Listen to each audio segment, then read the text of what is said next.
use such equipment to remove the crystal themselves. As soon as a pocket of quartz crystal has been reached, each employee begins the gentle process of removing individual pieces by hand. Note how carefully our workers remove the crystal.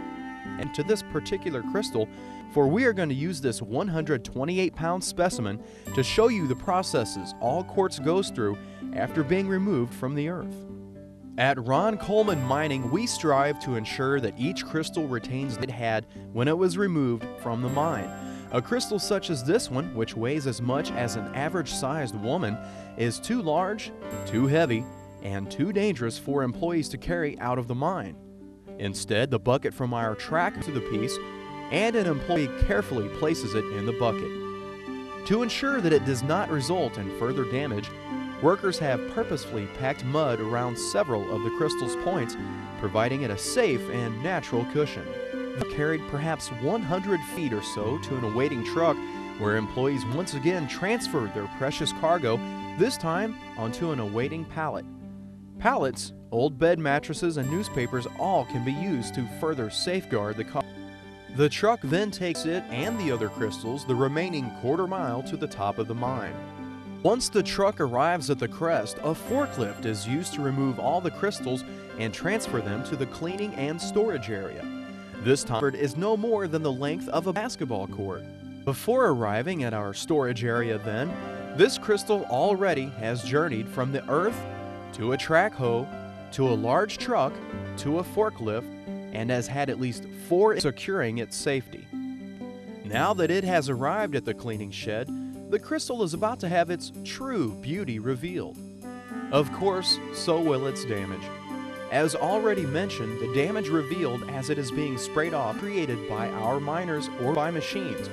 Rather, such damage occurred naturally deep within the earth. The folding and shifting that created the beautiful geological features you find in the Ouachita Mountains are the same occurrences that create on this quartz crystal. As you can imagine then, finding a perfect crystal is rare indeed. Yet nothing can take away from the beauty we see even after it is first washed off and allowed to dry. Employees rinsed crystal from the pallet to the tray, spraying it lightly once more to remove any dust or mud that might have settled as it dried.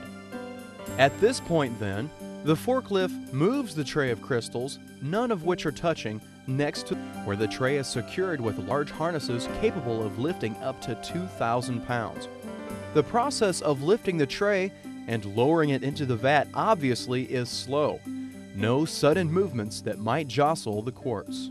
Will remain in the cleaning vats, which contain 1 pound of oxalic acid per 3 gallons of water at 200 degrees Fahrenheit for 24 hours.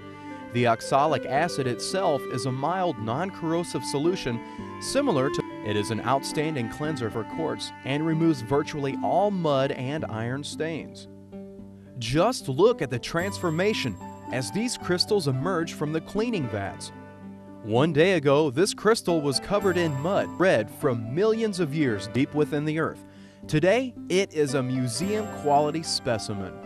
To ensure that all the cleaning solution and mud are washed away, the crystal is sprayed again and again. After that, it and the other pieces are moved outside to dry in the natural sunlight.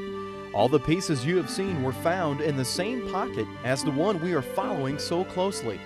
Some of the crystals from that pocket are tiny than one of your fingers. Many more are the size of your hand. And a few are even larger than our 128-pound cluster. After the crystal dries, it is moved into the packing area where workers have built wooden crates to meet the needs of our crystals and of the trucks in which the crystals are shipped.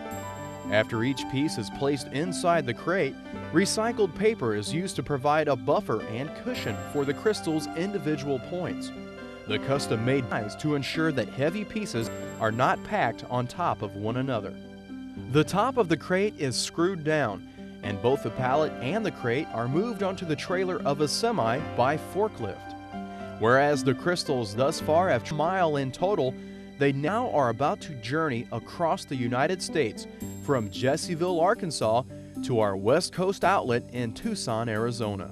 2 days later, the Mineral and Fossil Co-op in Tucson has been reached, are soon to be unloaded in preparation for the Winter Gem and Mineral Show. Ron Coleman has worked these shows, which now occur every February